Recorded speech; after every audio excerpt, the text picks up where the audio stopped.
पहली बात तो मरने के बाद शांतिनाथ विधान आवश्यक नहीं है।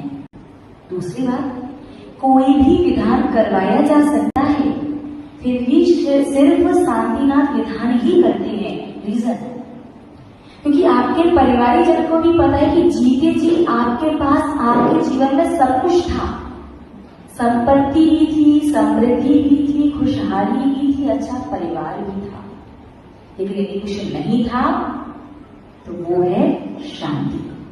इसीलिए आपके संसार से जाने के बाद आपकी स्मृति में आपके परिवारीजन शांति विधान इसीलिए करवाते हैं कि हे भगवान, जीते जी इस भाव में इस जीव को शांति रही नहीं, कम से कम मरने के बाद अगले भाव में से शांति मिले। तो हम तो यही कहेंगे कि यदि मृत्यु के बाद अपना शांति विधान नहीं करवाना हो तो जीते जी करके जाना। और सच तो यही है, विधान का पुण्य अपने साथ लेकर के जाओ। आपकी मेहनत की द्वारा कमाया गया पैसा उसे आपके लिए ही खर्च करते हैं आपके परिवारीजन, और पुण्य लगता है उन्हें। और पैसा कमाने में पाप किसने अर्जित किया? आप लोगों ने।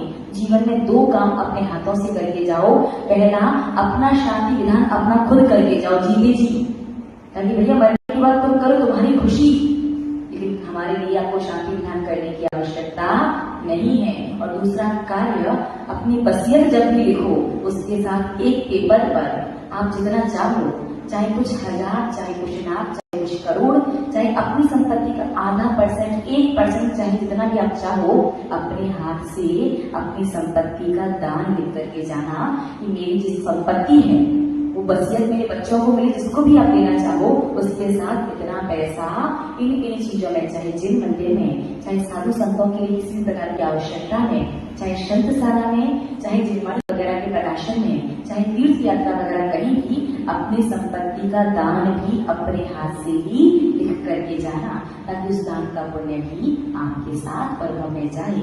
जो नाते रिश्तेदार परिवारीजन होते हैं ना, ये बस स्वार्थ के हिसाब से होते हैं। इस व्यक्ति से मेरा कितना स्वार्थ सिद्ध होता था, ये व्यक्ति चला गया, अब इस काम के लिए दूसरा व्यक्ति ढूंढना। सत्य यही है, किसी के आने से तो विशेष कुछ बनता नहीं, जाने से कुछ बिगड़ता नहीं। संसार अनादि से चल रहा है, अनंत काल तक यूं ही चलता रहेगा।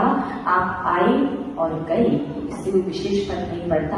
आप यहाँ पर कैसे रहे, कैसे जिए, इससे आपकी आत्मा को बहुत फर्क पड़ेगा, क्योंकि आपकी हर एक कार्य, आपकी हर एक क्रिया आपको पुण्य और पाप का बंद कराने वाली होती है। और यह पुण्य और पाप